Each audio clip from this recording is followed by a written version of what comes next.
Hello friends, माध्यमिक NB 2.0 आपका स्वागत है। तो इस वीडियो हम करने वाले हैं सौर मंडल से रिलेटेड महत्वपूर्ण प्रश्न जो कि एग्जाम में पूछे जाते हैं। चाहे आप किसी भी एग्जाम की तैयारी कर रहे हो, सभी के लिए हेल्पफुल है। तो वीडियो के अंत तक जरूर रहना है और चैनल पे पहली बार है तो छोटी सी रिक्वेस्ट है, चैनल को सब्सक्राइब जरूर कर लीजिए, बेल आइकन प्रेस कीजिए, आपको टाइम पे नोटिफिकेशन मिलता रहे। मैंने बहुत सारे वीडियो जीएस के, जीके के ट्रिक से करवा रखे हैं, इंग्लिश ग्रामर के भी सब पूरा करवा दे जो पेपर में आता है। 10th 12th के लिए भी हेल्पफुल है, बहुत सारे वीडियो अपलोड है, तो आप चैनल पे जाके देख सकते हैं। प्लेलिस्ट बनी हुई है सभी की अलग से। तो इसका फर्स्ट क्वेश्चन है, पृथ्वी के गैलेक्सी की आकृति है। कैसी आकृति है पृथ्वी के गैलेक्सी की? तो इसका सही आंसर है सर्पलाकार है। ठीक है, सी हो जाएगा राइट। नेक्स्ट है, पृथ्वी किस गैलेक्सी का भाग है? तो इसका सही आंसर हो जाएगा मिल्की वे। सौर मंडल में ग्रहों की संख्या है।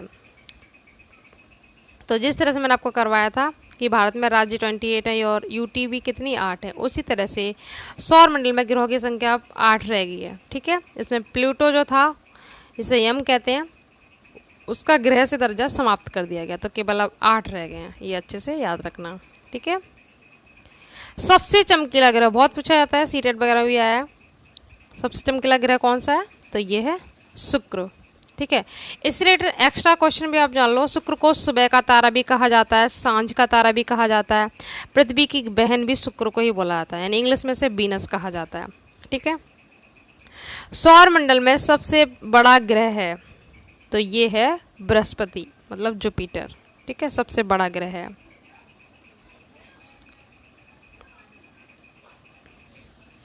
लाल ग्रह किससे कहा जाता है? इंपॉर्टेंट है। तो ये लाल ग्रह किसे कहा जाता है? मंगल को कहा जाता है। तो चमकीला ग्रह शुक्र को। नेक्स्ट देख लेते हैं, पृथ्वी के सबसे निकट ग्रह कौन सा है? तो जो सबसे चमकीला ग्रह है वही पृथ्वी के सबसे निकट है। कौन है? शुक्र। ठीक है, और सूर्य के सबसे निकट कौन है? बुध। पूछा जाता है। और बुध कितने दिन में परिक्रमा कर लेता है? 88, सबसे कम दिनों में करता है। ठीक है, सूर्य की, तो ये सबसे पास है। नेक्स्ट है, पृथ्वी का निकटतम तारा है। पृथ्वी का निकटतम तारा कौन सा है? तो ये है प्रॉक्सिमा सेंटोरी। ठीक है, क्वेश्चन नंबर 9 है, सूर्य के सबसे दूर स्थित ग्रह, अभी जस्ट आपको मैंने बता दिया है कौन है सबसे दूर, तो ये है नेपच्यून यानी बरोड। ठीक है, ये पृथ्वी का सबसे बड़ा ग्रह है, बृहस्पति। ठीक है, सबसे बड़ा ग्रह है ये सौरमंडल का, सॉरी। और प्लूटो तो आपको बता ही दिया मैंने, प्लूटो यम ग्रह का दर्जा सेनस हो गया इसका, तो इसीलिए अब 8 रह गए हैं। नेक्स्ट है, ऋतु जो परिवर्तन होती है उसका संबंध पृथ्वी की किस गति से है?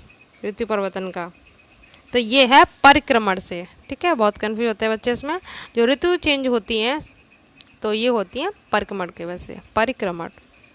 क्वेश्चन नंबर 11 है, किस गति के कारण पृथ्वी पर दिन रात होते हैं?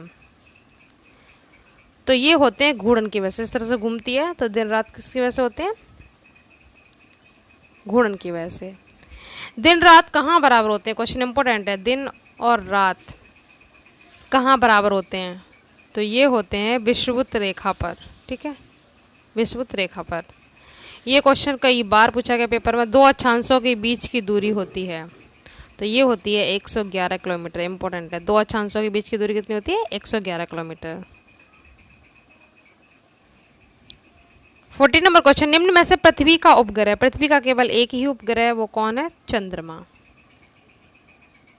और ये क्वेश्चन आता है, ऐसे कौन से 2 ग्रह जिनका कोई भी उपग्रह नहीं है? तो वो 2 क्वेश्चन है, बुध यानी मरकरी और शुक्र यानी वीनस। इन दोनों का कोई भी अपना उपग्रह नहीं है। ये क्वेश्चन याद रखना। ठीक है, और इनका क्रम भी याद कर लो। सबसे पहले क्या आता है? सबसे पहले बुध आता है। ठीक है, फिर शुक्र आएगा, फिर पृथ्वी, शुक्र फिर पृथ्वी। तो पृथ्वी के सबसे निकट है कौन सा? शुक्र। और सूर्य के सबसे पास है बुध। पृथ्वी का मंगल, फिर बृहस्पति, फिर मंगल आएगा, फिर बृहस्पति, फिर शनि, फिर अरुण, फिर वरुण। ठीक है, मरकरी, वीनस, अर्थ, मार्स, जुपिटर, सैटर्न, यूरेनस और नेपच्यून, ये इनका सही क्रम है ग्रहों का, तो ये याद रखना। क्वेश्चन 15 है, निम्न में से किस तिथि को दिन रात बराबर होते हैं? तो ये होते हैं 21 मार्च और 23 सितंबर, यानी दोनों को दिन रात क्या होते हैं? बराबर होते हैं। ठीक है, और कहाँ पर? विषुवत रेखा पर, बताया था। ये क्वेश्चन भी बहुत आता है, चंद्र ग्रहण कब होता है और सूर्य ग्रहण कब होता है? इंपॉर्टेंट क्वेश्चन है। तो चंद्र ग्रहण कब पड़ता है? जब पृथ्वी सूर्य और चंद्रमा के बीच में आती है। ठीक है, सूर्य और चंद्र के बीच में कौन आता है? पृथ्वी। तो क्या पड़ता है? चंद्र ग्रहण। अब सूर्य ग्रहण देख लेते हैं, ये कब पड़ता है? सूर्य एवं पृथ्वी के बीच क्या आ जाता है? चंद्रमा। ठीक है, तब सूर्य ग्रहण पड़ता है। जब सूर्य और पृथ्वी के बीच चंद्रमा आ जाता है तब सूर्य ग्रहण पड़ता है, और पृथ्वी सूर्य चंद्रमा के बीच आ जाती है तो चंद्र ग्रहण पड़ता है। ठीक है, अच्छे से याद रखना। नेक्स्ट 18 नंबर, ये भी क्वेश्चन इंपॉर्टेंट है, पूछा जाता है। मध्य रात्रि का सूर्य कहाँ दिखाई देता है? तो आर्कटिक क्षेत्र में भी, अंटार्कटिक क्षेत्र में भी, नॉर्वे, सभी में आएगा इसका उपरोक्त सभी। D is right answer. Question number 19 है, पृथ्वी की ऊपरी परत में किस तत्व की मात्रा सर्वाधिक है? सबसे ज़्यादा ऊपरी मात्रा में क्या पाया जाता है? तो इसका सही आंसर हो जाएगा ऑक्सीजन। ठीक है, इस पार्ट में इतना रख लेते हैं, फिर देख लेंगे नेक्स्ट पार्ट में जो और क्वेश्चन बचे हैं। तो एक क्वेश्चन आपको होमवर्क में देती हूँ, आपको बताना है कि पृथ्वी की बहन किस ग्रह को बोला जाता है? ठीक है, इसका आंसर आपको कमेंट बॉक्स में देना है। क्वेश्चन कलेक्शन कैसा लगा, वीडियो आपको पसंद आया कि नहीं, कोई भी डाउट है तो आप पूछ सकते हैं, और जितना हो सके वीडियो को बस शेयर कीजिए। तो मिलते हैं नेक्स्ट वीडियो में एक न्यू टॉपिक के साथ। Thank you so much.